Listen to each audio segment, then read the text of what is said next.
പരിശുദ്ധ പരമ ദിവ്യകാരുണ്യത്തിന് ആരാധനയും സ്തുതിയും പുകഴ്ചയും ഉണ്ടായിരിക്കട്ടെ. അപ്പോൾ ഉടമ്പടി ഫയറാകണമെങ്കിൽ ഒന്നാമത്തെ കാര്യം ദൈവസ്നേഹമാണ്.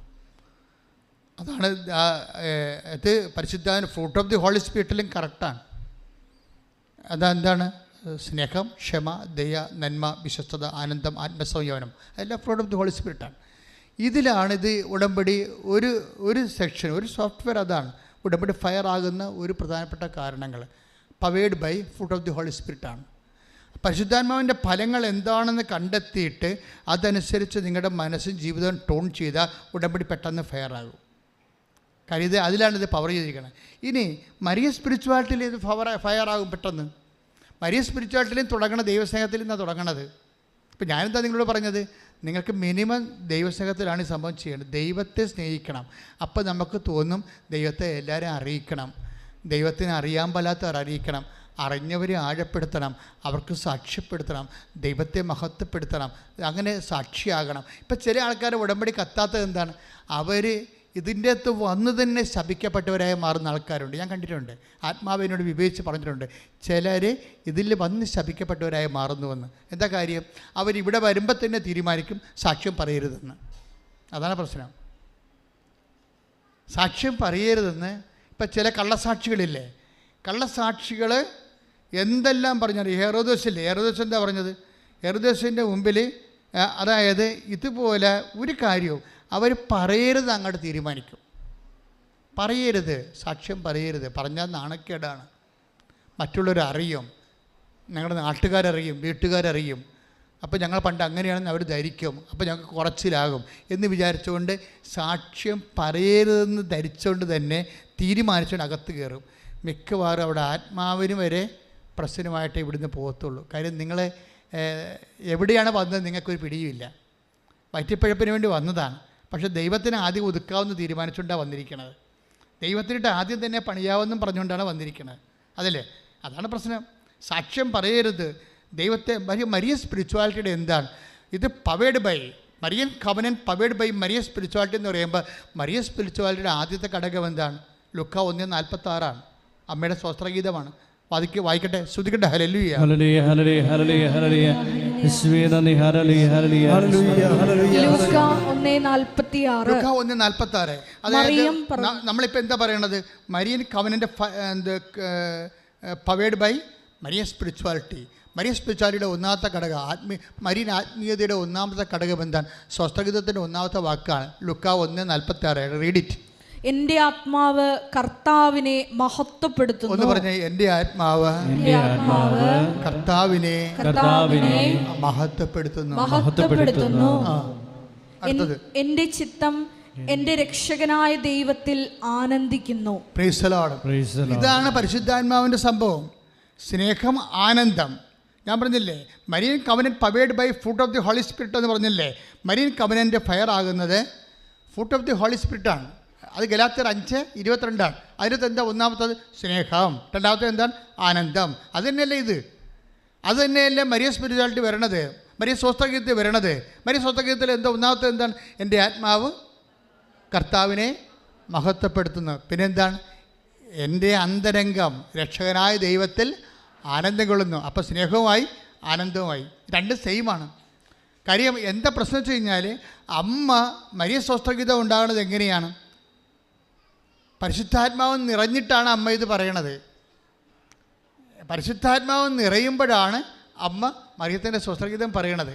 അപ്പം അമ്മ പറയണതെല്ലാം പരിശുദ്ധാത്മാവിൻ്റെ ഫലങ്ങളായിട്ട് വരും. ഒന്നാമത്തെ ഫലം എന്താണ്?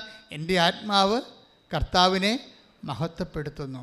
അപ്പോൾ നിങ്ങളിവിടെ ചവിട്ടുമ്പോൾ തന്നെ നിങ്ങൾ ആദ്യം തീരുമാനിക്കുന്നത് എന്താണ്? എന്നെക്കൊണ്ട് കർത്താവിന് ഞാൻ മഹത്വപ്പെടുത്തും. അതാണ് പ്രശ്നം. നിങ്ങൾക്ക് നിങ്ങളെ മഹത്വപ്പെടുത്തിയില്ലെങ്കിൽ എന്താ പ്രശ്നം വെച്ച് കഴിഞ്ഞാൽ, ഇപ്പം നമുക്കൊരു ഒരാൾ വോട്ട് ചെയ്യണില്ലെന്ന് വിചാരിച്ചോ, അതെന്താവും? അസാധുവാകും. വോട്ട് ചെയ്യണില്ല. പക്ഷേ ഇതങ്ങനെയല്ല.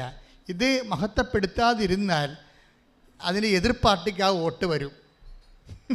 പിടികിട്ടിയോ?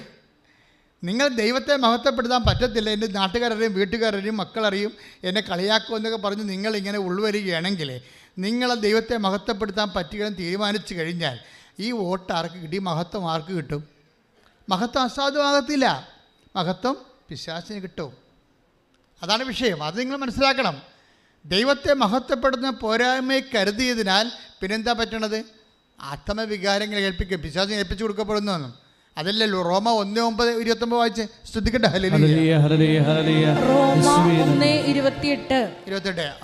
ദൈവത്തെ അംഗീകരിക്കുന്നത് പോരായ്മയായി അവർ കരുതിയത് നിമിത്തം.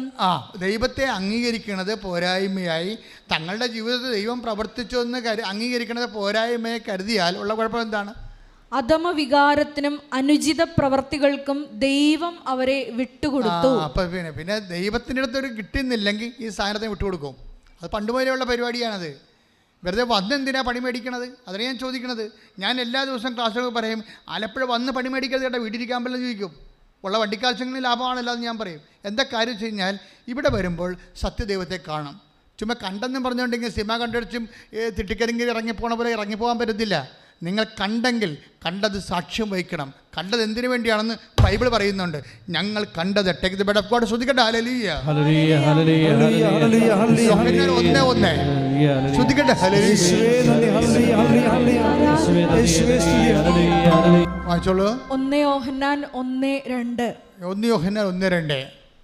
ആദ്യം മുതലുണ്ടായിരുന്നതും ഞങ്ങൾ കേട്ടതും. പറഞ്ഞേ. ആദ്യം മുതലുണ്ടായിരുന്നതും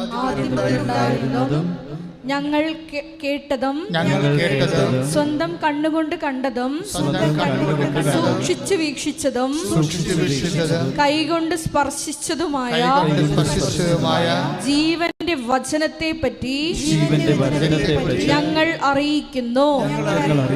ജീവൻ വെളിപ്പെട്ടു, ഞങ്ങൾ അത് കണ്ടു, അതിന് സാക്ഷ്യം നൽകുകയും ചെയ്യുന്നു.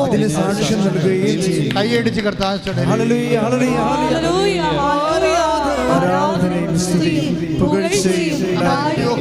1 യോഹന്നാൻ 1:2 എന്താണ്? ജീവൻ വെളിപ്പെട്ടു, ഞങ്ങളത് കണ്ടു, ഞങ്ങളതിന് സാക്ഷികളാണ്. കാണുന്നവരെന്തിനുള്ളതാണ്? സാക്ഷികളാകാനുള്ളതാണ്. മനസ്സിലായില്ലേ? കാണുന്നത് അടയാളം കണ്ടാൽ സ്വാഭാവികമായിട്ടും ഇമ്മീഡിയറ്റ് സംഭവം എന്താണ്? സാക്ഷികളാണ്. അപ്പോൾ സാക്ഷികളാകാൻ അതുകൊണ്ടാണ് ഞങ്ങൾ സാക്ഷ്യപത്രം ഇറക്കിയിരിക്കുന്നത്. സാക്ഷ്യപത്രം നിങ്ങളുടെ കയ്യിൽ ഉണ്ടാവും. ഇപ്പോൾ ഇന്നലെ ഒരു കുട്ടി വന്ന് എന്നോട് ചോദിച്ചു, അച്ഛാ 4 അവർ ബാംഗ്ലൂർകാരത്തിയാണ്. അവർ പറഞ്ഞ് 4 കൺട്രി ഉണ്ട്. UK ഉണ്ട്, കാനഡ ഉണ്ട്, പിന്നെ ഒരു 2-3 കൺട്രി അവർ പറഞ്ഞു, ഓസ്ട്രേലിയ ഒക്കെ. ഞാൻ ഇവിടെ പോകണം അച്ഛാന്ന് പറഞ്ഞു. അപ്പം 4 കൺട്രി ഉണ്ട്, ഇവിടെ പോകണമെന്ന് പറഞ്ഞു. അപ്പോൾ ഞാൻ ചോദിച്ചു, നീ സാക്ഷ്യം പറഞ്ഞോ എന്ന് പറഞ്ഞു.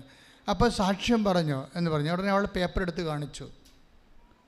അവിടെ നീല ഉടമ്പടിയാണ്, സാക്ഷ്യമുണ്ട്. സാക്ഷ്യം പറഞ്ഞ പേപ്പർ കയ്യിലുണ്ട്. പിന്നെ എനിക്കൊന്നും പറയാൻ പറ്റത്തില്ല അവളോട്. ഉടനെ സമയം ഇവിടെ 40 പേര് നിൽപ്പുണ്ടായിരുന്നു. ആ 40 പേര് നിർത്തിക്കൊണ്ട് ഞാൻ അവൾക്ക് മെസ്സേജ് എടുത്ത് കൊടുത്തു. 1 2 കാര്യം അവളുടെ സാക്ഷ്യം പറഞ്ഞതിൻ്റെ അർത്ഥം എന്താണ്? നിങ്ങളുടെ ഉടമ്പടി ദൈവം അംഗീകരിച്ചു എന്നുള്ളതാണ്. ദൈവം അംഗീകരിച്ചു എന്നുള്ളതാണ്. കഴിഞ്ഞ ദിവസങ്ങളിൽ ഇവിടെ രൂപതയുടെ ചില അധികാരികൾ വന്ന് എന്നോട് ഒത്തിരിയേറെ കാര്യങ്ങൾ അവരിതിനെക്കുറിച്ച് പറയുകയും, അഭിമന്യ പിതാവ് വളരെ സ്നേഹത്തോടെയും വളരെ വാത്സല്യത്തോടെയാണ് കൃപാസനത്തെ നോക്കിക്കാണുന്നതും അതിൻ്റെ വളർച്ചയ്ക്ക് വേണ്ടി പ്രാർത്ഥിക്കുകയും ആവശ്യമായ എല്ലാ സഹായവും രൂപതയും ചെയ്തു തരുന്നുണ്ട്. അപ്പോൾ അതിൻ്റെ അകത്ത് വന്നു തിയോളജി കമ്മീഷൻ, മാതാവിൻ്റെ പ്രത്യക്ഷനോട് ബന്ധപ്പെട്ട് വന്നിട്ടുള്ളൊരു കമ്മീഷനാണ്. രൂപതയിൽ നിലനിൽക്കുന്ന മറ്റ് വിഷയങ്ങൾക്കുള്ളൊരു കമ്മീഷൻ. അപ്പോൾ കമ്മീഷനിൽ ഒരു അച്ഛൻ എന്നോട് ചോദിച്ചു, ബാക്കി ആ അച്ഛൻ വളരെ നല്ല സൗമ്യനായൊരു മനുഷ്യനും വളരെ നല്ല നിലവാരമുള്ളൊരു മനുഷ്യനാണ്. അതുകൊണ്ട് ഞാൻ വളരെ ശ്രദ്ധിച്ച് ഇത് പ്രെയർ നീഡ് ബേസ് അല്ലേ? മനുഷ്യൻ്റെ ആവശ്യങ്ങൾ അടിസ്ഥാനപ്പെടുത്തിയല്ലേ ഈ പ്രെയർ പോണത്? അതിനെ സസ്റ്റെയിൻ ചെയ്യാൻ പറ്റുമോ? എത്ര കാലം സസ്റ്റെയിൻ ചെയ്യാൻ പറ്റും? ഞാൻ പറഞ്ഞ റാഷണൽ ക്വസ്റ്റ്യൻ, ബുദ്ധിപരമായ ക്വസ്റ്റ്യനാണ്, നീഡ് ബേസാണ്. അപ്പം ഞാൻ പറഞ്ഞു, we are following apostolic church and spirituality. Positive സ്പിരിച്വാലിറ്റിയാണ് നമ്മൾ ഫോളോ ചെയ്യുന്നത്. അതിൻ്റെ അകത്ത് ഒരു ഘടകം എന്താണ്? 16:20 കർത്താവ് അവരോടുകൂടെ സഹകരിക്കുകയും അടയാളങ്ങൾ കൊണ്ട് വചനം സ്ഥിരീകരിക്കുകയും ചെയ്തു. അതാണ് ഞാൻ ആ അച്ഛനോട് പറഞ്ഞത്. അതിപ്പം നിങ്ങളോടും പറയുന്നു. ഉടമ്പടി അടയാളങ്ങളുടെ പ്രാർത്ഥനയാണ്. കർത്താവ് നിങ്ങളുടെ ഉടമ്പടി അംഗീകരിക്കുന്നത് നിങ്ങൾക്ക് അടയാളം കിട്ടിക്കഴിയുമ്പോഴാണ്. അത് നിങ്ങൾക്ക് അനുഭവവേദ്യമാകണതും അനുഭവിക്കാൻ യോഗ്യമുണ്ടാകണതും നിങ്ങൾ സാക്ഷ്യം പറഞ്ഞ് ദൈവത്തെ മഹത്വപ്പെടുത്തി കഴിയുമ്പോഴാണ്. സ്തുതിക്കട്ടെ. ഹല്ലേലൂയ. Hallelujah, hallelujah, hallelujah. യേശുവേ, ഞങ്ങളെ ആത്മാവിനാൽ വഴി നടത്തുന്നതിന് നന്ദി പറയുന്നു. Praise the Lord. നമ്മുടെ സഭയിൽ തന്നെ ഒരു കാലം കഴിഞ്ഞപ്പോൾ ആശ്രമ സ്പിരിച്വാലിറ്റി അതിശക്തി പ്രാപിച്ചായിരുന്നു. അങ്ങനെയാണ് നമ്മൾ ഇപ്പോൾ നോൻപ് കാലത്ത് പറയുന്നത്. എന്താണ്? മിതഭോജനം.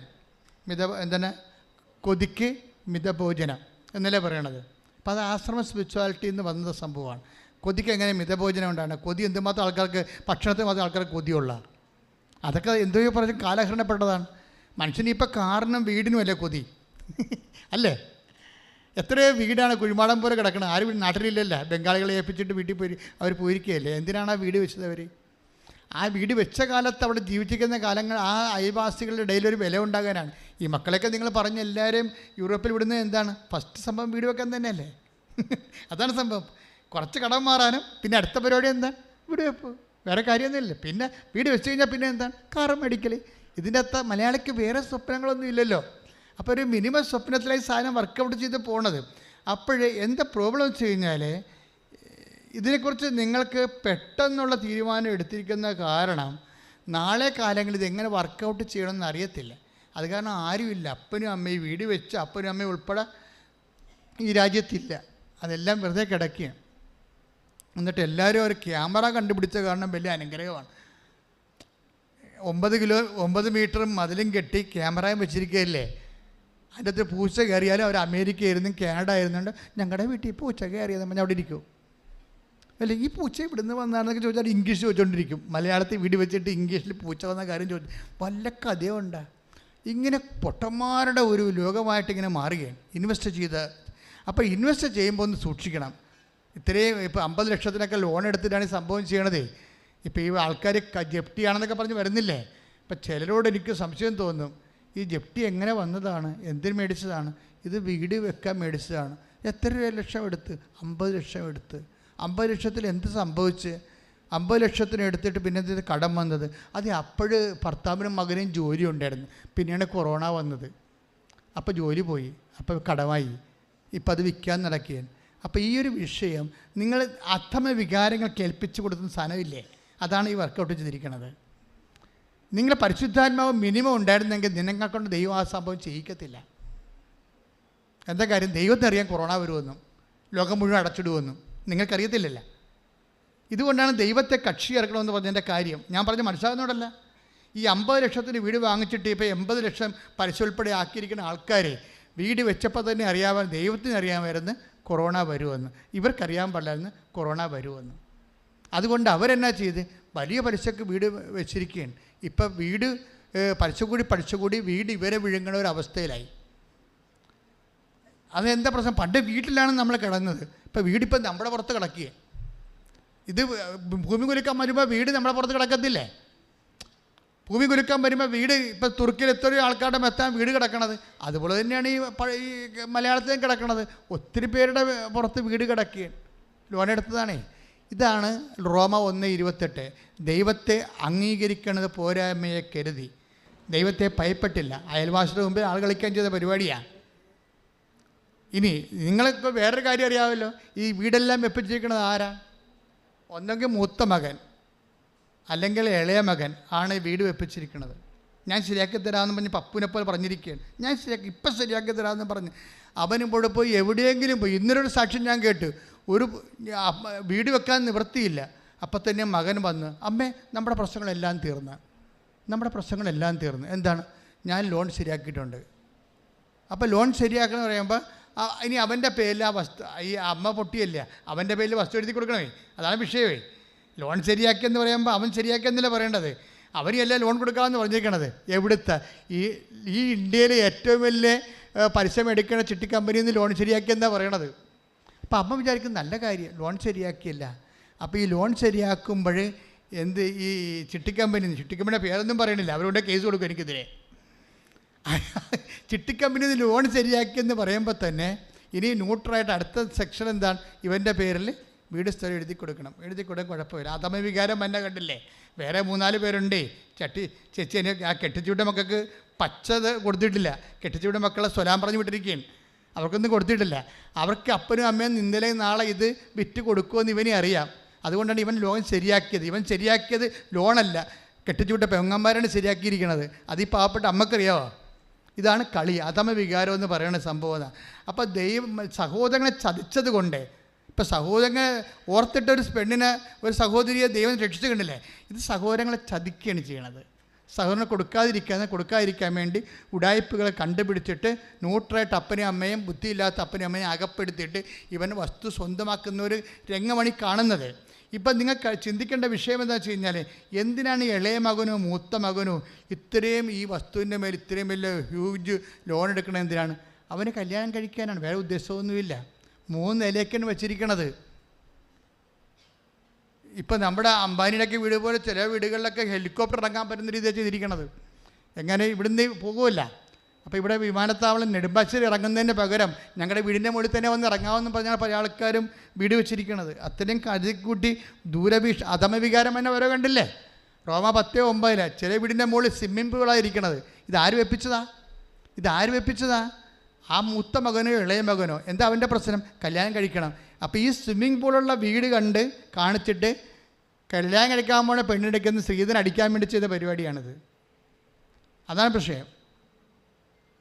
അതുകൊണ്ട് അതായത് ഇങ്ങനെയുള്ള ലോകാരൂപികളിലാണ് ഈ ഉദ്ദേശമെങ്കിൽ ഈ വെള്ളം വാങ്ങി വെക്കേണ്ടി വരും.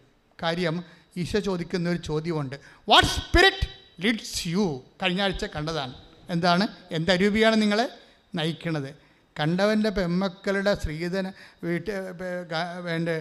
പെമ്മക്കളുടെ വീട്ടിൽ നിന്ന് കോടിക്കണക്കിന് സ്ത്രീധനം അടിക്കാൻ വേണ്ടി നീ നിൻ്റെ വീട് സ്വന്തം പേര് എഴുതി മേടിച്ചിട്ട് വലിയ പലിശക്ക് ലോൺ എടുത്തു കഴിഞ്ഞാൽ ഒന്നുറങ്ങിയാൽ നേരം വിളിക്കത്തില്ല. അതാണ് പ്രശ്നം. അത് നിങ്ങൾ ശ്രദ്ധിക്കണം. അതുകൊണ്ടാണ് വചനം പറയണത്, എന്താണ്? ദൈവത്തെയും മറന്ന് ഒന്നും ചെയ്യരുത്. അങ്ങനെ പാട്ടില്ലേ, ശ്രദ്ധിക്കട്ടെ. ഹല്ലേലൂയ, ദൈവത്തെ മറന്ന് കുഞ്ഞെ ജീവിക്കരുത്.